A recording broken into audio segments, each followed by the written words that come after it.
வணக்கம். நாங்கள் இந்த பாரதிய வியாபாரிகள் மற்றும் வணிகர்கள் சங்கம் தமிழ்நாடு சங்கத்தோட மாநில தலைவர் அருள் பேசுகிறேன். இந்த சங்கம் பார்த்தீங்கன்னா ஆரம்பிக்கப்பட்டது 2024. அதிலிருந்து பார்த்தீங்கன்னா இந்த வியாபாரிகளுடைய நலன், அதாவது இங்கே வியாபாரிகளுக்கான நலனுக்காகவே முழுமையாக அர்ப்பணிக்கப்பட்டு நாங்கள் இந்த சங்கத்தை ரன் பண்ணிட்டு இருக்கோம்.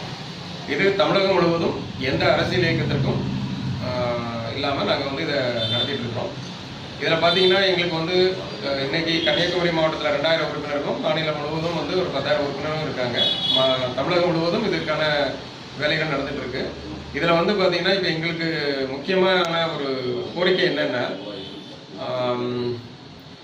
வியாபாரிகளுடைய நாங்கள் ஏற்கனவே நலிவடைந்த வியாபாரிகள், இந்த மாதிரி எல்லா வியாபாரிகளையும், அதாவது ரோட் சைடில் இருக்கக்கூடிய வியாபாரிகள், இவங்களுக்கு எல்லாத்துக்குமே நாங்கள் நலத்திட்டங்கள் நாங்களே சங்கத்திலே எங்களுடைய சொந்த ஃபண்ட்லேயே நாங்கள் கொடுத்துட்ருக்குறோம். இதை இன்னும் எங்களுக்கு அந்த வியாபாரியுடைய குழந்தைகள், அதாவது வியாபாரிகளுடைய குழந்தைகளுடைய கல்வி செலவு, அப்புறம் அவங்களுக்கான அந்த ஒரு உத்தரவாதம், அவங்களுக்கான அந்த வியாபாரி இழப்பானுச்சுன்னா அவங்களுக்கான ஒரு அந்த குடும்பத்துக்கான பாதுகாப்பு, மற்றும் இந்த தேர்தல் நேரங்களில் பார்த்தீங்கன்னா கொஞ்சம் அவங்களுக்கு அந்த வியாபாரிகளை ரொம்ப கெடுபடியாக இல்லாமல் இந்த மாதிரி விஷயங்கள் செய்கிறதுக்கு இந்த வரக்கூடிய அந்த அரசாங்கத்துக்கு நாங்கள் கோரிக்கை வைக்கிறோம். மற்றும் இந்த சங்கத்தினுடைய நோக்கம் பார்த்தீங்கன்னா முழுவதுமே பார்த்தீங்கன்னா வியாபாரிகளுக்கான நலனுக்கு சார்ந்தப்பட்ட ஒரு விஷயமாக தான் நம்ம அதை கொண்டு போயிட்டு இருக்கோம்.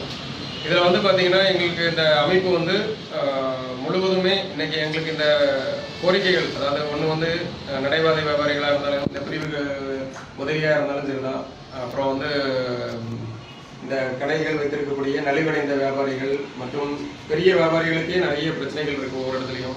ஸோ இதெல்லாம் அரசாங்கம் தலையிட்டு இவங்களுக்கு எல்லா விதத்துலேயும் இந்த வரக்கூடிய அரசாங்கம் உறுதுணையாக இருக்கும்போது அந்த அரசாங்கத்துக்கு எங்களுடைய சங்கம் முழு ஆதரவு நாங்கள் கொடுப்போம்.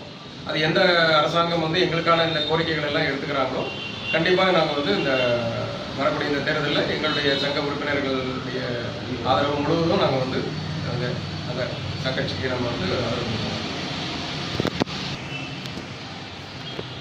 இந்த சங்கத்தில் நம்ம சங்கத்தினுடைய கன்னியாகுமரி மாவட்டத்தினுடைய மாவட்ட செயலாளர் திரு கண்ணன் அவர்கள் இருக்காங்க. அப்புறம் நம்முடைய நாகர்கோவில் மாநகரத்தினுடைய தலைவர் ஆதிமூலம் அவர்கள் இருக்காங்க.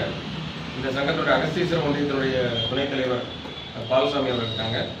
இந்த சங்கத்தினுடைய அகஸ்தீஸ்வரர் ஒன்றியத்தினுடைய துணைத் தலைவர் கனகராஜ் இருக்காங்க. சங்கத்தினுடைய மாநகர செயலாளர் திரு அசோக் அவர்கள் இருக்காங்க. மற்றும் நிர்வாகிகள், இது எங்களுடைய நிர்வாகம் பார்த்தீங்கன்னா ஒவ்வொரு